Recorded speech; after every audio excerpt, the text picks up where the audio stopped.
ce que signifie la parabole. Verset 19. Lorsqu'un homme entend la parole du royaume et ne la comprend pas, Satan en personne, pas un démon, Satan lui-même vient pour enlever ce qui a été semé dans son cœur. Arrêtez-vous là. C'est un verset puissant. Il dit que la parabole concerne le semeur, c'est-à-dire le prédicateur qui sème la parole. Et la semence, c'est le message du royaume. C'est clair? C'est bien écrit dans votre Bible. Lisez-le vous-même. Il dit, la parabole, c'est que lorsqu'une personne entend le message du royaume, regardez bien, certains parmi vous ne réagissent pas beaucoup, alors laissez-moi simplement le lire. Regardez la dernière phrase de ce verset. C'est la semence. Quelle est la semence? Le message, mais pas n'importe quel message, c'est le message du royaume. Il dit que la seule chose que vous et moi devons répandre, c'est le message du royaume. Puis il ajoute un mot sur lequel je veux que vous insistiez. Comprendre. Soulignez ce mot 2 fois, car c'est un mot dangereux.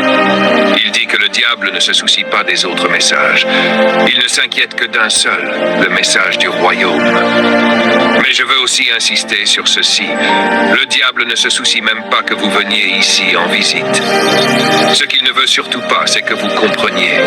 Regardez bien ce que dit le verset. Il dit, tu peux venir, faire un saut ici de temps en temps, visiter, passer. Mais il ne veut pas que tu t'installes et que tu commences à chercher sérieusement. Et le verset dit, s'ils ne comprennent pas pleinement. Autrement dit, dès que tu commences à saisir un peu, le diable quitte l'enfer. Maintenant, vous savez que le diable n'est pas Dieu, n'est-ce pas? Il n'est pas omniprésent. C'est un chérubin au chômage. Il ne peut donc pas être à plusieurs endroits en même temps. Il n'est ni omniscient, ni omniprésent. Alors Jésus dit, tu peux savoir où se trouve généralement le diable. Il est là où les gens reçoivent un certain message. Il vient en personne. Lisez ce verset. Les démons peuvent aller partout pour harceler les gens. Mais Lucifer dit, laissez-moi voir qui enseigne ce message. Donc si vous voulez savoir où est le diable, j'imagine qu'il est ici ce matin. Et il veut s'asseoir et écouter tout ce que je dis. Parce que diable, je vais enseigner aux gens le royaume de Dieu. Et la Bible dit qu'il vient pour faire quoi? Pour arracher. Il veut que vous sortiez d'ici en disant, ça n'a aucun sens pour moi. Je ne sais pas de quoi il parle. Je veux juste entendre un bon message émotionnel. Il ne veut pas que vous compreniez les secrets du royaume. Parce que dès que vous commencez à comprendre, il perd le contrôle sur votre vie.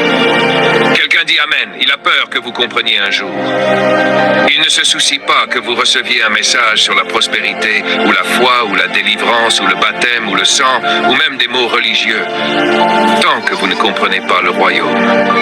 Tout le monde dit comprendre. Encore une fois, comprendre. Puis à partir du verset 20, Jésus dit qu'il y a 4 types de personnes dans chaque groupe. J'espère qu'il n'y en a qu'un seul type dans cette salle aujourd'hui. Il dit que dans chaque foule à qui l'on enseigne le royaume, il y a 4 types de personnes. Décidez aujourd'hui de quel type vous faites partie. Il y a les personnes rochers. Elles sont assises là, en train de rêvasser pendant que j'enseigne, et la parole tombe sur un rocher. Elles repartent sans avoir rien compris. Voilà pourquoi le diable essaye de vous endormir. Il se dit, le pasteur Mills va enseigner ça, alors je vais m'assurer qu'il ne l'entende pas. Il vous endort. Dites à votre voisin, pas aujourd'hui, pas aujourd'hui. Secoue ça de toi. 4 types de personnes dans chaque foule selon Jésus. Il te donne 25% de chance de saisir le message. Ça veut dire que seulement 25% des personnes assises ici ce matin vont réellement comprendre le message sur le royaume.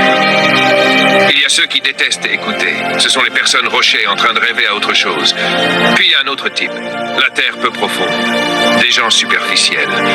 Ils veulent des émotions, un message qui les fasse crier, courir partout, crier et transpirer. Ils sont tellement superficiels que tout ce qu'ils recherchent, ce sont des sensations. Des gens superficiels.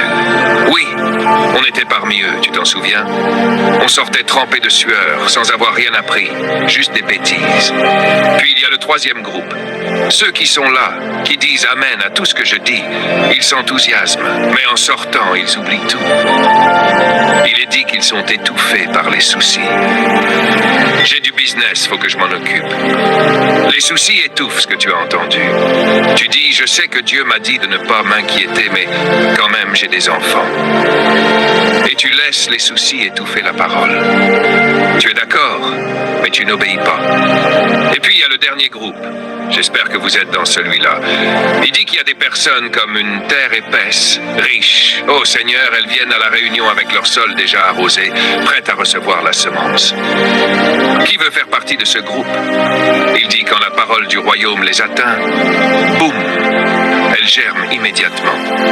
Et ils commencent à grandir, pendant même que la réunion continue. Quelqu'un sent-il un changement opéré en lui pendant cette session? Il dit quand ils partent, ils portent du fruit. Autrement dit, il y a des preuves qu'ils ont compris le royaume. Alors la clé, et je vous en supplie mes amis, ma famille, la clé pour comprendre ce qui est la priorité de Dieu, c'est de comprendre le royaume. Lisons ensemble la priorité de Dieu. Matthieu 6. Matthieu 6, verset 33. Vous n'avez plus besoin de vous demander quelle est la chose la plus importante pour Dieu. Si vous voulez connaître la priorité de Dieu, vous n'avez plus à vous interroger. C'est pourquoi je suis si convaincu que ce que nous enseignons et que le monde commence enfin à comprendre est juste. Jésus dit, ne vous inquiétez pas, verset, de ce que vous mangerez, boirez, porterez, où vous habiterez.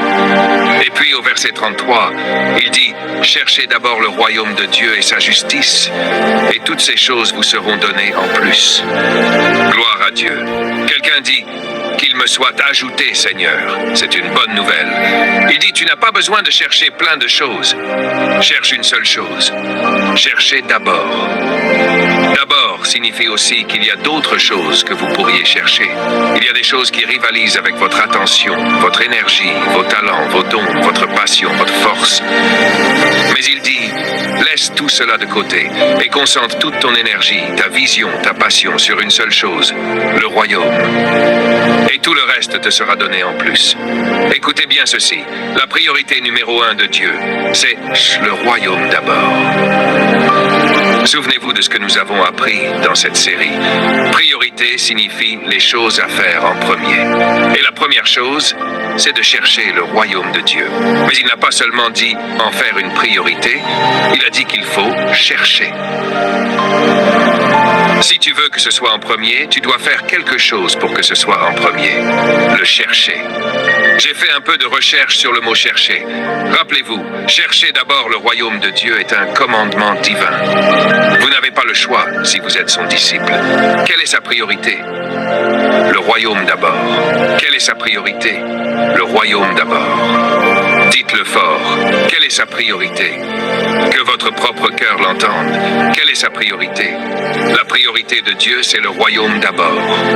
Donc le premier mot sur lequel je veux me concentrer, c'est chercher. Parce que si tu ne sais pas ce que ça signifie, tu ne sauras pas comment le faire. 1. Chercher signifie poursuivre. Tu ne peux pas tomber sur les secrets du royaume de Dieu par hasard. Tu ne peux pas les obtenir par accident. Tu dois les poursuivre. 2. Chercher signifie étudier. Quand j'ai vu ça dans la définition, j'ai été profondément impressionné. Tu ne peux pas juste venir ici une fois par semaine, écouter l'enseignement et espérer comprendre les secrets. Mon travail, c'est de te donner faim, de te donner soif, pour que tu partes pendant la semaine et que tu ouvres ce livre, que tu lances ton seau dans ce puits. Tu dois étudier. Tout le monde dit étudier. C'est pourquoi on vous dit d'acheter les CD et les DVD et d'écouter les enseignements encore et encore, parce que tu ne l'entends jamais vraiment la première fois. 3. Chercher signifie explorer. Celle-là est très importante. Quand tu cherches quelque chose, tu es en train d'explorer. Il dit, explore d'abord le royaume de Dieu. Lance-toi dans une aventure. Explore ses montagnes, ses vallées, ses collines, ses rivières, ses forêts, ses océans. Apprends tout sur le gouvernement de Dieu. Explore la législation du royaume. Explore ses lois, sa culture, son économie, sa société.